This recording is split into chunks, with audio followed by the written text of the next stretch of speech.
Hi, welcome back. Today we're going to raise our antenna about another 4 feet. And to do that,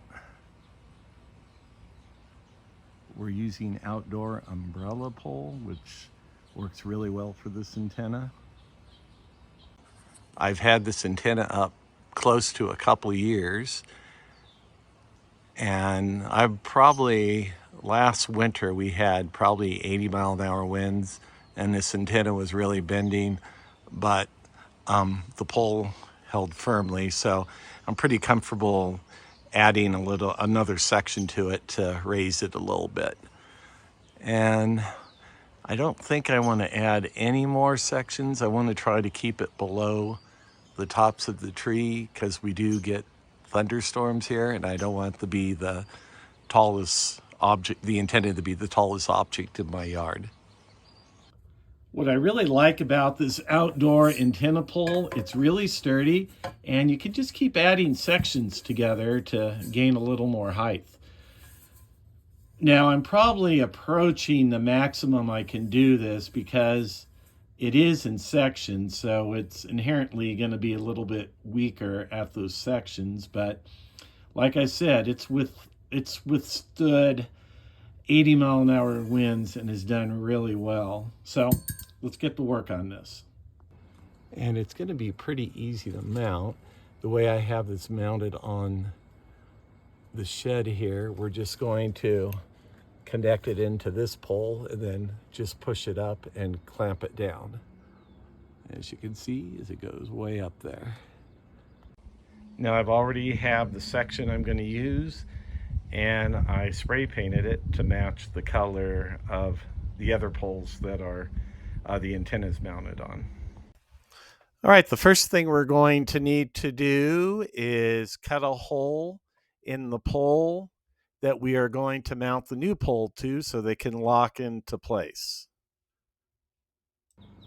Now I put a pair of vice grips here to hold the pole in place while I go inside the shed and release these two clamps.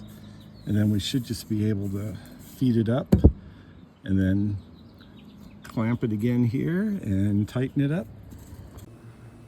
All right, all hooked up and raised just shy of 4 feet higher.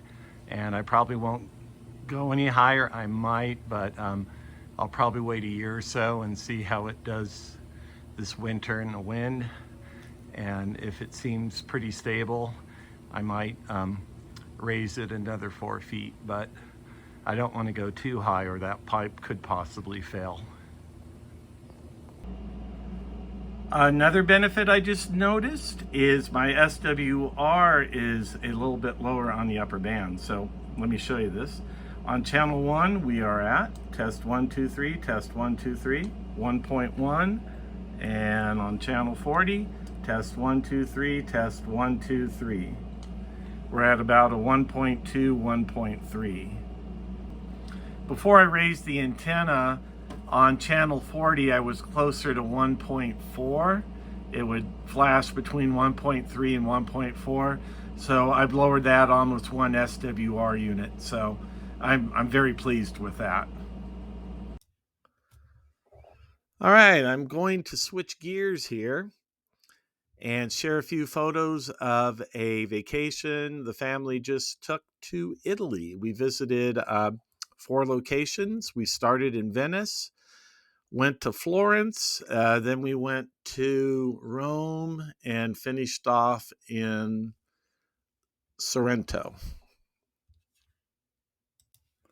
Venice was very beautiful, but the entire trip, Europe was pretty much in a heat wave, so it was pretty hot. I think Venice was around 96 with a humidity level. I believe it was like 75%. It was it was pretty hot and wet.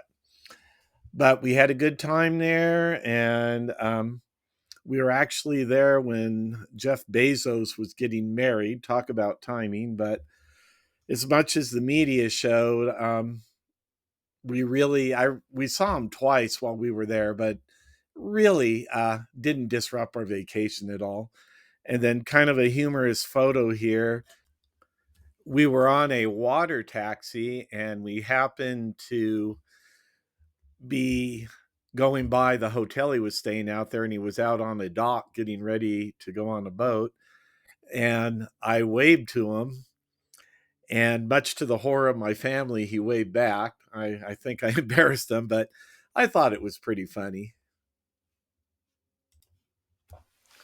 Now, probably one of my favorite buildings I saw was the Pantheon, and it's almost 2000 years. I think it was built around 72 AD, and it's been pretty much in continuous use.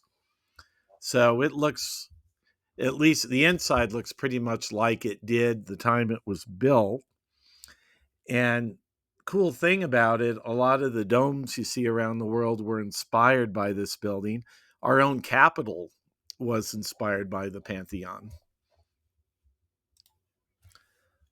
Another highlight of the trip was visiting Pompeii, and it was actually much larger than I thought. The city's huge, and just walking down the streets and kind of sad. We saw one building where two skeletons were embraced, and just made you really sad to think of how these people, their lives were taken away so quickly.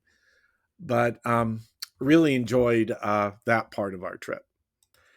So thanks for watching, and I will see you next time.